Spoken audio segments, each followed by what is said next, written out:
ইরানে মার্কিন বাহিনীর দ্বিতীয় দফার জোরালো হামলা। কাতার, বাহরাইন ও কুয়েতে হামলা চালাচ্ছে ইরান। আজ চিরনিদ্রায় শায়িত হবেন আয়াতুল্লাহ আলী খামেনি। ন্যাটো নিয়ে সুর বদল ট্রাম্পের। পাকিস্তানে হামলায় সেনা সদস্য সহ নিহত 96। আমন্ত্রণ জানাচ্ছি বাংলাদেশ প্রতিদিনের বিশ্ব সংবাদে। সাথে আছে আমি প্রমিতি কিবরিয়া ইসলাম। এতক্ষণ শুনছিলেন সংবাদ শিরোনাম, এবারে বিস্তারিত। সঠিক প্যাড আর সঠিক তথ্য দিয়ে এসব সামলে নিব এক হয়ে। Monalisa sanitary napkin. ইরানের বিরুদ্ধে যুদ্ধবিরতি সমাপ্তির ঘোষণার পরপরই দেশটির দক্ষিণাঞ্চলীয় উপকূল এবং কৌশলগত হরমুজ প্রণালীতে দ্বিতীয় দফায় ভয়াবহ বিমান হামলা চালিয়েছে মার্কিন বাহিনী সেন্টকম।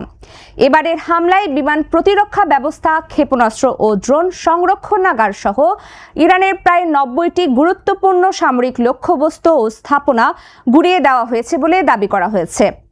যুক্তরাষ্ট্রের এই আকস্মিক ও জোরালো হামলায় বন্দর আব্বাস ও বুশেহরে ইরানের বিমান ও নৌবাহিনীর অন্তত 8 জন সেনা সদস্য নিহত হয়েছেন। সেন্টকম জানিয়েছে, আন্তর্জাতিক বাণিজ্য জলপথ হরমুজ প্রণালীতে বাণিজ্যিক জাহাজের উপর ইরানের অন্যায্য হামলার সক্ষমতা চিরতরে বন্ধ করতেই এই অতিরিক্ত অভিযান চালানো হয়েছে। এই হামলার ফলে ইরানের বৃহত্তম সমুদ্র বন্দর, বন্দর আব্বাস এবং চাবাহার বন্দর সহ আশপাশের বিশাল এলাকা বিদ্যুৎ বিচ্ছিন্ন হয়ে পড়েছে এবং মারাত্মক ক্ষয়ক্ষতির শিকার হয়েছে। এদিকে মার্কিন প্রেসিডেন্ট ডোনাল্ড ট্রাম্প দাবি করেছেন, এই হামলার পর তেহরান ওয়াশিংটনের সঙ্গে একটি নতুন চুক্তি করার জন্য এখন অত্যন্ত মরিয়া হয়ে উঠেছে। তবে ট্রাম্পের এই দাবি উড়িয়ে দিয়ে ইরানের সর্বোচ্চ নেতার জ্যেষ্ঠ উপদেষ্টা আলী আকবর বিলায়েতি এই হামলার তীব্র নিন্দা ও জোরালো প্রতিবাদ জানিয়েছেন। তিনি মার্কিন যুক্তরাষ্ট্রের এই পদক্ষেপকে চরম দুঃসাহসিকতা বলে আখ্যা দিয়ে এর পেছনে ট্রাম্পের একতরফা সমঝোতা চুক্তি ভঙ্গকে দায়ী করেছেন। একই সাথে গালফ অঞ্চলে পুনরায় যুদ্ধ পরিস্থিতি ও অস্থিরতা সৃষ্টির জন্য ওয়াশিংটনকে দায়ী করে এর সমুচিত জবাব দেওয়ার হুঁশিয়ারি দিয়েছেন। ইরানে যুক্তরাষ্ট্রের রাতভর বিমান হামলার জবাবে কাতার, বাহরাইন ও কুয়েতে অবস্থিত মার্কিন সামরিক ঘাঁটিগুলোতে পাল্টা ক্ষেপণাস্ত্র ও ড্রোন হামলা চালিয়েছে ইরান। ইরানের ইসলামী বিপ্লবী গার্ড বাহিনী IRGC এক বিবৃতিতে তাদের এই হামলার তথ্য নিশ্চিত করেছে। যুক্তরাষ্ট্রের সাম্প্রতিক হামলার বিরুদ্ধে শাস্তিমূলক প্রতিক্রিয়ার প্রথম ধাপ হিসেবে এই 3 দেশে যুক্তরাষ্ট্রের ঘাঁটিগুলোকে লক্ষ্যবস্তু করা হয়েছে। ইরানের ছোড়া ড্রোন ও ক্ষেপণাস্ত্রের আঘাতে কুয়েতের ক্যাম্প আরিফজান এবং আলী আল সালেম বিমান ঘাঁটি সহ গুরুত্বপূর্ণ সামরিক অবকাঠামো কেঁপে উঠেছে। এছাড়া বাহরাইনের জুফায়ের ও শেখ ইসা সামরিক ঘাঁটির পাশাপাশি রাজধানী মানামায় অবস্থিত মার্কিন নৌবাহিনীর 5ম নৌবহরের সদর দপ্তর লক্ষ্য করেও হামলা চালানো হয়েছে। উদ্ভূত পরিস্থিতিতে বাহরাইনের স্বরাষ্ট্র মন্ত্রণালয় সাধারণ জনগণকে আতঙ্কিত না হয়ে দ্রুত নিকটবর্তী নিরাপদ স্থানে আশ্রয় নেওয়ার আহ্বান জানিয়েছেন এবং দেশটির বিভিন্ন এলাকায় সতর্কতামূলক সাইরেন বাজানো শুরু হয়েছে। অন্যদিকে কুয়েত সিটির আন্তর্জাতিক বিমানবন্দরের জ্বালানি ট্যাঙ্কেও ইরানি ড্রোন হামলার পর ধোঁয়া উঠতে দেখা গেছে এবং ইরানের দাবি তারা কুয়েত ও বাহরাইনে যুক্তরাষ্ট্রের অন্তত 85টি গুরুত্বপূর্ণ সামরিক স্থাপনা লক্ষ্য করে এই হামলা চালিয়েছে। ইরান পাল্টা হামলার দাবি করলেও তাৎক্ষণিকভাবে যুক্তরাষ্ট্রের পক্ষ থেকে এসব ঘাঁটিতে বড় কোনো ক্ষয়ক্ষতির বিষয় এখনও নিশ্চিত করা হয়নি। তবে কুয়েত ও বাহরাইনের আকাশ প্রতিরক্ষা ব্যবস্থা সক্রিয় করে বেশ কিছু ইরানি ড্রোন ও মিসাইল প্রতিহত করার চেষ্টা চালানো হয়েছে বলে জানা গেছে। যুক্তরাষ্ট্র ও ইসরায়েলের যৌথ হামলায় নিহত ইরানের সাবেক সুপ্রিম লিডার আয়াতুল্লাহ আলী খামেনিকে দীর্ঘ 4 মাস পর আজ 9 জুলাই বৃহস্পতিবার তার জন্মশহর মাশহাদে রাষ্ট্রীয় মর্যাদায় দাফন করা হবে। যুদ্ধ পরিস্থিতির কারণে এতদিন দাফন স্থগিত থাকার পর সম্প্রতি 2 দেশের যুদ্ধবিরতির সমঝোতা সইয়ের পর সপ্তাহব্যাপী এই শেষ বিদায়ের আয়োজন করা হয়। খামেনির মরদেহ ইরান ও ইরাকের 5টি প্রধান শহরে রাষ্ট্রীয় শোক অনুষ্ঠান শেষে শিয়া মুসলিমদের অন্যতম পবিত্র স্থান মাশহাদের ঐতিহাসিক ইমাম রেজা মাজার কমপ্লেক্সে নিয়ে আসা হয়েছে। সাবেক প্রেসিডেন্ট ইব্রাহিম রাইসির পাশে তাকে সমাহিত করা হবে। এর আগে বুধবার খামেনির কফিন প্রতিবেশী দেশ ইরাকের পবিত্র নগরী নাজাফ ও কারবালায় নেওয়া হলে সেখানে লাখো মানুষের ঢল নামে।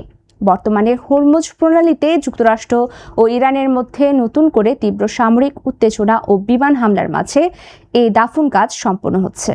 ইরানি কর্মকর্তাদের আশা, খামেনির শেষ বিদায়ের এই বিপুল জনসমাগম বিশ্ববাসীর কাছে ইরানের জাতীয় ঐক্য ও প্রতিরোধের শক্তিশালী বার্তা তুলে ধরবে। এদিকে নিরাপত্তাজনিত কারণে খামেনির উত্তরসূরি ও তার দ্বিতীয় ছেলে মোস্তফা খামেনি এখনও জনসমক্ষে না এলেও বর্তমানে তিনি লিখিত বার্তার মাধ্যমে তার রাষ্ট্রীয় দায়িত্ব পালন করছেন। তুরস্কের রাজধানী আঙ্কারায় অনুষ্ঠিত ন্যাটো শীর্ষ সম্মেলনের রুদ্ধতার বৈঠক শেষে মার্কিন প্রেসিডেন্ট ডোনাল্ড ট্রাম্প দাবি করেছেন, জোটের নেতাদের মধ্যে ভালোবাসা এবং প্রচুর ঐক্য বিরাজ করছে। তবে সম্মেলনের শুরুতে ইরান যুদ্ধে সমর্থন না দেওয়ার জন্য মিত্রদের তুলোধুনো করেন। সেই সঙ্গে স্পেনকে ন্যাটোর একটি ভয়ানক অংশীদার বলে অভিহিত করে দেশটির সঙ্গে সমস্ত বাণিজ্য ছিন্ন করার হুঁশিয়ারি দেন। এদিকে ডেনমার্কের স্বায়ত্তশাসিত অঞ্চল গ্রিনল্যান্ডের ওপর নতুন করে মার্কিন মালিকানা দাবি করায় ডেনমার্ক ও গ্রিনল্যান্ডের নেতারা ট্রাম্পের তীব্র সমালোচনা করেন। তবে শুরুতে চরম আক্রমণাত্মক থাকলেও বৈঠক থেকে বেরিয়ে ট্রাম্প সম্পূর্ণ ভিন্ন সুরে ন্যাটো জোটে থাকার আশাবাদ ব্যক্ত করেন। সম্মেলনে ইউক্রেনের আকাশ প্রতিরক্ষা জোরদারে দেশটিতেই প্যাট্রিয়ট ক্ষেপণাস্ত্র তৈরির লাইসেন্স দেওয়ার প্রতিশ্রুতি দিয়েছেন তিনি। ফরাসি প্রেসিডেন্ট ইমানুয়েল ম্যাক্রো এবং ন্যাটো মহাসচিব মার্ক রুটো জানিয়েছেন, জোটটি বর্তমানে আগের চেয়ে অনেক বেশি ঐক্যবদ্ধ। শেষ পর্যন্ত ন্যাটোভুক্ত দেশগুলো সম্মিলিত প্রতিরক্ষার প্রতি লৌহ দৃঢ় প্রতিশ্রুতি পুনর্ব্যক্ত করে একটি যৌথ ঘোষণাপত্রে স্বাক্ষর করেছে। একই সাথে 2026 সালের জন্য ইউক্রেনকে 70 বিলিয়ন ইউরো সামরিক সহায়তা দেওয়ার ঘোষণা দিয়ে আঙ্কারা সম্মেলন শেষ করেছে ন্যাটো জোট।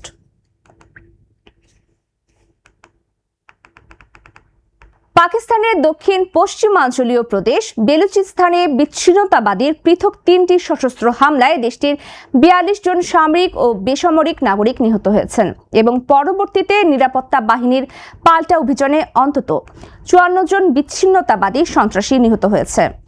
গত 4 দিনে সংঘটিত এই রক্তক্ষয়ী সংঘাতের তথ্য বুধবার এক সংবাদ সম্মেলনে নিশ্চিত করেছে পাকিস্তানের আন্তঃবাহিনী জনসংযোগ পরিদপ্তর আইএসপিআর এর মহাপরিচালক লেফটেন্যান্ট জেনারেল আহমেদ শরীফ চৌধুরী দাবি করেছেন, এই হামলায় জড়িত হামলাকারীরা ভারতের মদতপুষ্ট প্রক্সি গোষ্ঠী ফিতনা আল খাওয়ারিজ।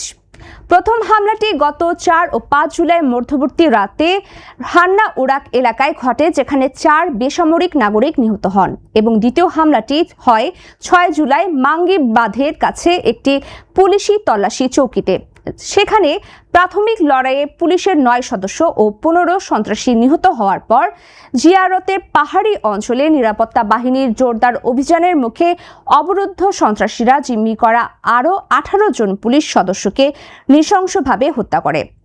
সামগ্রিকভাবে মাঙ্গি তল্লাশি চৌকি ও পাহাড়ি অঞ্চলের এই অভিযানে মোট 27 জন পুলিশ সদস্য এবং 26 জন সন্ত্রাসী নিহত হয়।